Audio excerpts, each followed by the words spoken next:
UDF Avadisheri Mandalam Committee തെരഞ്ഞെടുപ്പ് committee office Anakkallu സെന്ററിൽ തുറന്നു. KPCC general secretary Jose Vallur office ഉദ്ഘാടനം ചെയ്തു.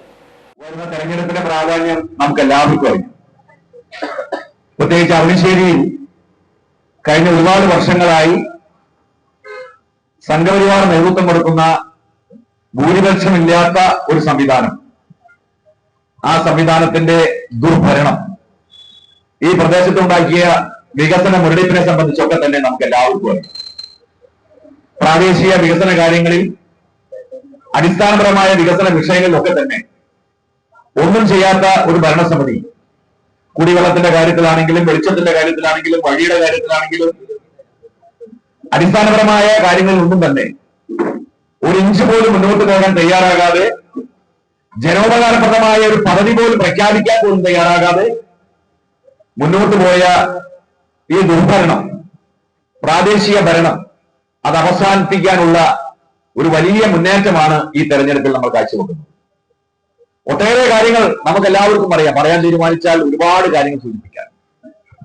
അവണിശ്ശേരിയുടെ പ്രാധാന്യം ഉൾക്കൊണ്ടുകൊണ്ട് അവണിശ്ശേരിയെ തിരിച്ചുപിടിക്കുക എന്ന മുദ്രാവാക്യം ഏറ്റെടുത്ത് ഇന്ത്യൻ നാഷണൽ കോൺഗ്രസ് നേതൃത്വം കൊടുക്കുന്ന, ഐക്യ ജനാധിപത്യത്തിന് നേതൃത്വം കൊടുക്കുന്ന ഒരു ഭരണ സംവിധാനം അവണിശ്ശേരി ഗ്രാമപഞ്ചായത്തിൽ ഉണ്ടാക്കിയെടുക്കാനുള്ള ഉത്തരവാദിത്തം ഏറ്റെടുത്തുകൊണ്ടുള്ള അതീവ ജാഗ്രതയോടുകൂടിയുള്ള പ്രവർത്തനങ്ങൾക്ക് നമ്മൾ തുടക്കം കുറിക്കുക. Congress Cherpu block vice president മുൻ മണ്ഡലം പ്രസിഡന്റുമായ KP അനൂപ് അധ്യക്ഷനായി.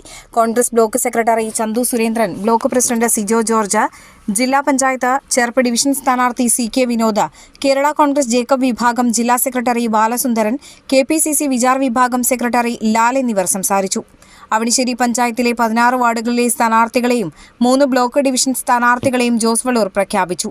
സീനിയർ കോൺഗ്രസ് നേതാക്കളായ AB അനീഷ്, ജോൺസൺ, രാജൻ നടുവിൽ, റോസിലി ജോയ്, വിനയ സച്ചിൻ, LP ശ്രീജിത്ത് എന്നിവർ ചടങ്ങിന് നേതൃത്വം നൽകി. BJPയിൽ നിന്ന് പഞ്ചായത്ത് ഭരണം തിരിച്ചുപിടിക്കാനുള്ള മിഷൻ 10+ പദ്ധതി ചടങ്ങിൽ പ്രഖ്യാപിച്ചു.